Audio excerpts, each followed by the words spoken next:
الحمدللہ رب العالمین والعاقبۃ للمتقین والصلاة والسلام علی سید الانبیاء والمرسلین وعلی آلہ وصحابہ اجمعین، اما بعد، فاعوذ باللہ من الشیطان الرجیم، بسم اللہ الرحمن الرحیم۔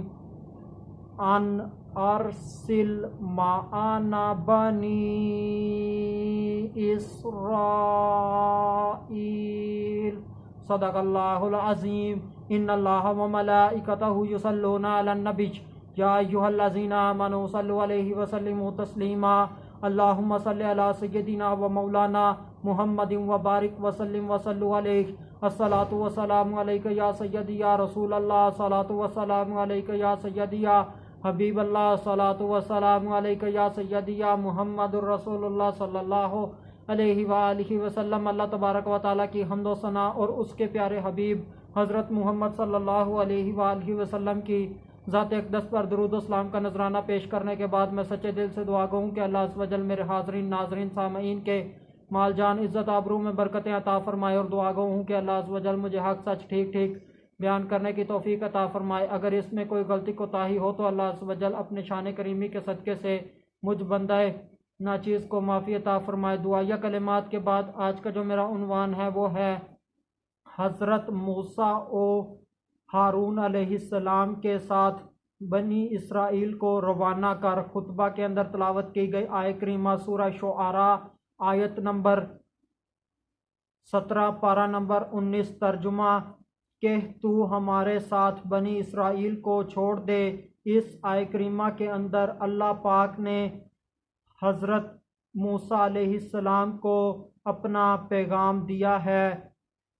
حضرت موسیٰ علیہ السلام نے وہ پیغام کس تک پہنچانا ہے؟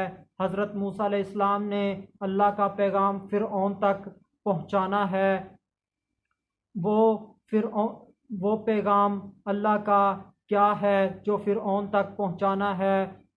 جو اللہ نے حضرت موسیٰ علیہ السلام کو دیا ہے وہ پیغام یہ ہے کہ تو چھوڑ دے ہمارے ساتھ بنی اسرائیل کو، یعنی کہ فرعون کو یہ کہنا ہے کہ تو ہمارے ساتھ، یعنی کہ حضرت موسیٰ علیہ السلام کے ساتھ اور حضرت ہارون علیہ السلام کے ساتھ بنی اسرائیل کو روانہ کر دے، ان کو آزاد کر دے، ان کو چھوڑ دے۔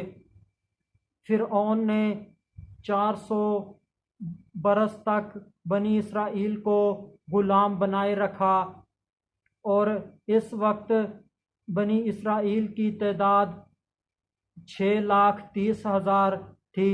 جب حضرت موسیٰ علیہ السلام نے اللہ عز و جل کا پیغام سنا تو حضرت موسیٰ علیہ السلام مصر کی طرف روانہ ہو گئے۔ حضرت موسیٰ علیہ السلام پشمینہ کا جبہ پہنے ہوئے تھے، ہاتھ مبارک میں عصا تھا، عصا کے سرے کے اوپر زنبیل لٹکی ہوئی تھی، زنبیل کے اندر سفر کا توشہ تھا۔ حضرت موسیٰ علیہ السلام اس شان کے ساتھ مصر میں اپنے گھر میں داخل ہوئے، اور وہاں پر حضرت ہارون علیہ السلام موجود تھے، اور حضرت موسیٰ علیہ السلام نے حضرت ہارون علیہ السلام کو بتایا کہ اللہ عز و جل نے مجھے رسول بنایا ہے اور مجھے فرعون کے پاس جانے کا حکم دیا ہے، اور یہ بھی بتایا کہ اللہ عز و جل نے تجھے، یعنی کہ حضرت ہارون علیہ السلام کو بھی رسول بنایا ہے، اور تجھے بھی فرعون کی طرف بھیجا ہے تاکہ اسے اللہ عز و جل کی طرف دعوت دی جائے۔ جب حضرت موسیٰ علیہ السلام کی والدہ نے یہ سنا تو حضرت موسیٰ علیہ السلام کی والدہ نے کہا کہ فرعون تجھے قتل کرنے کے لیے ڈھونڈ رہا ہے اور تو فرعون کے پاس جا رہا ہے۔ تو حضرت موسیٰ علیہ السلام نے اپنی والدہ کی بات نہ مانی اور ارادہ پختہ کیا، اور رات کے وقت حضرت ہارون علیہ السلام کو اپنے ساتھ لے کر، اپنے بھائی کو اپنے ساتھ لے کر فرعون کے پاس پہنچا اور دروازے کے اوپر دستک دی۔ تو اندر سے کسی نے پوچھا کون ہے؟ تو حضرت موسیٰ علیہ السلام نے بتایا کہ میں تمام جہانوں کے پالنے والے کا بھیجا ہوا ہوں۔ تو اس بات کی خبر فرعون کو دی گئی۔ فرعون نے صبح کو حضرت موسیٰ علیہ السلام کو بلوایا۔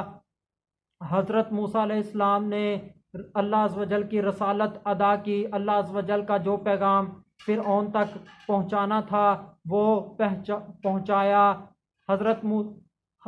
فرعون نے حضرت موسیٰ علیہ السلام کو پہچان لیا، کیونکہ حضرت موسیٰ علیہ السلام کو فرعون نے بچپن میں پالا تھا۔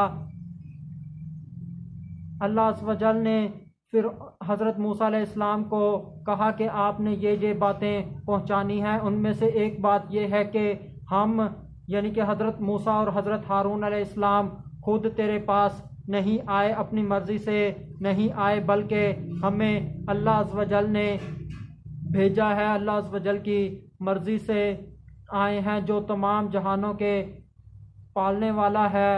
اور دوسری بات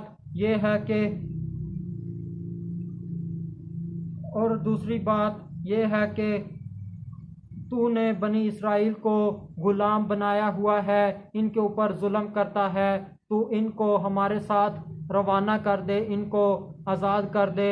اس آیہ کریمہ سے پتہ چلا کہ جو اللہ کا رسول ہوتا ہے وہ دنیا میں صرف اللہ عز و جل کی توحید پہنچانے نہیں آتا، اپنی رسالت لوگوں میں پھیلانے نہیں آتا، بلکہ اللہ کا رسول ظلم کو ختم کرنے کے لیے بھی آتا ہے، جیسے کہ حضرت موسیٰ علیہ السلام نے بنی اسرائیل کو فرعون کے ظلم سے نجات دلوائی، اور اسی طرح میرے نبی کریم صلی اللہ علیہ وآلہ وسلم نے کمزور بچیوں کو، بیٹیوں کو زندہ درگور ہونے سے بچایا۔ میرے نبی کے آنے سے بچیوں کو زندہ درگور کیا جانا یہ بند ہو گیا۔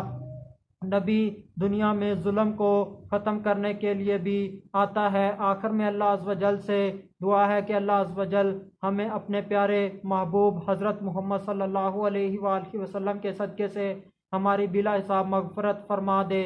وما علینا الا البلاغ المبین۔